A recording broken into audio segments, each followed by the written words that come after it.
Hi, hello everyone, welcome to the channel. This video will show you how to check your meeting history on your Zoom apps. It should be the similar method if you are using the iOS or Android. It should be the same method. Okay, here I will open my Zoom apps. Now I already opening my Zoom apps. Now how to search your history?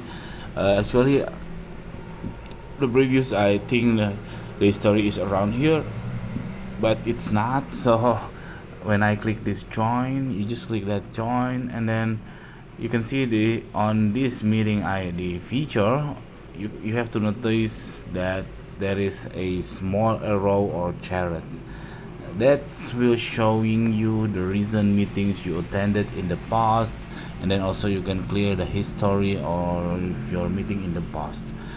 So now you can rejoin or you can recurring your meetings, or maybe it's held again and so on. Okay, that's it. This very simple tutorial. I hope it's helpful for you. If you please subscribe our channel. Thank you for watching.